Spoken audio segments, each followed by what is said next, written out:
yung daan, madali lang yan. Gusto ko din sabihin, yung daan, may title. Wala naman title lang daan.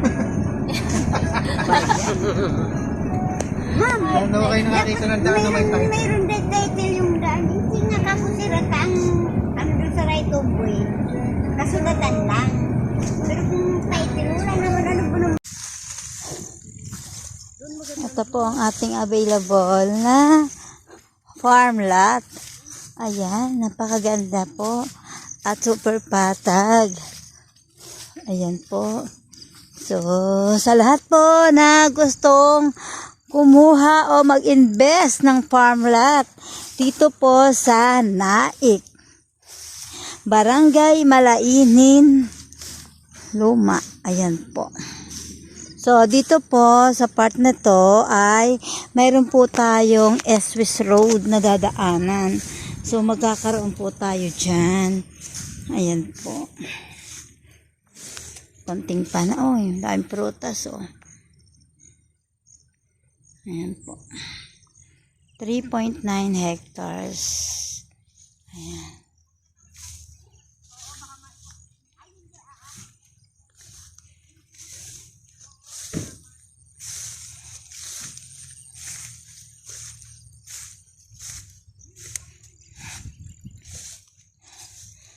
Pili-pili na po, tabing kalsada.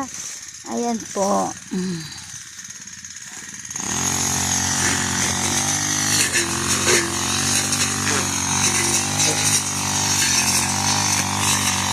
Patag po.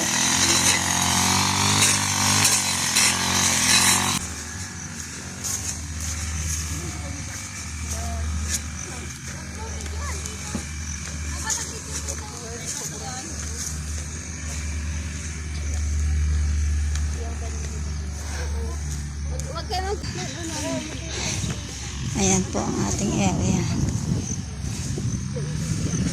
Napicturan ka mong daling. Ako napicturan talaga, lagot ka. Lagot ka talaga. Ayan po. Ito po ang area natin na tabing kalsada.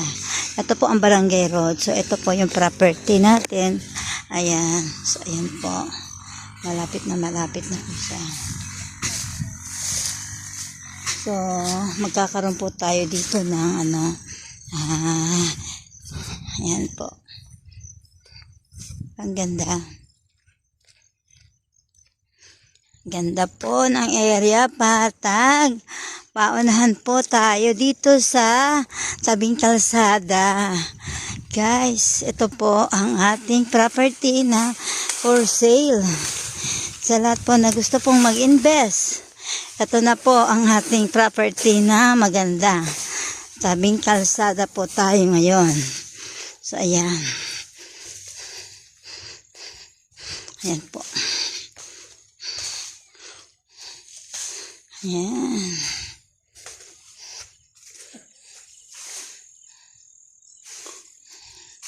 Ayan.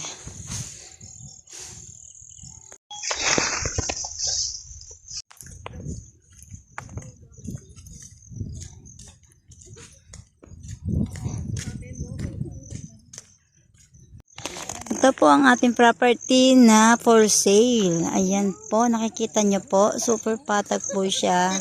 Dito lang po sa Barangay Malainin, Naik, Cavite. So, napakaganda po at patag. At sa ngayon po ay tabing kalsada po siya. Rough road, i-develop po ito. After na ma-develop, so pwede na po tayong ma-turn over sa inyo. Ayan, title po itong property na ito. Kaya, napakaganda po eh. Napakaganda pong investment ang property. Dito po sa Barangay Malainin, Luma, Naik, Cavite. Ayan po.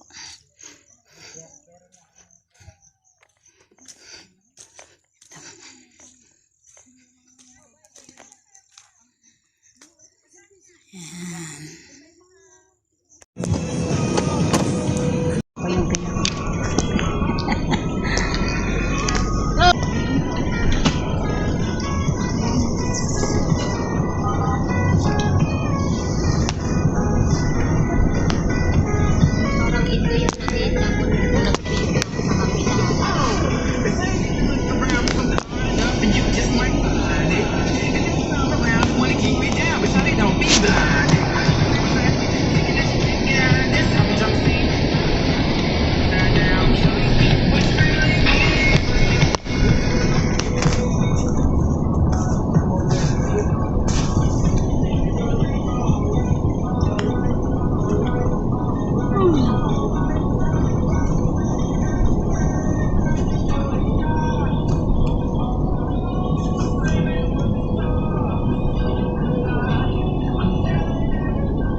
Uy,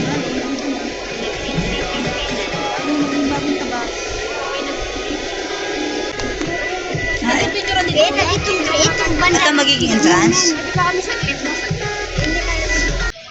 ito po ang entrance. ano naman natin yan eh, lahat yan entrance gawa, di ba?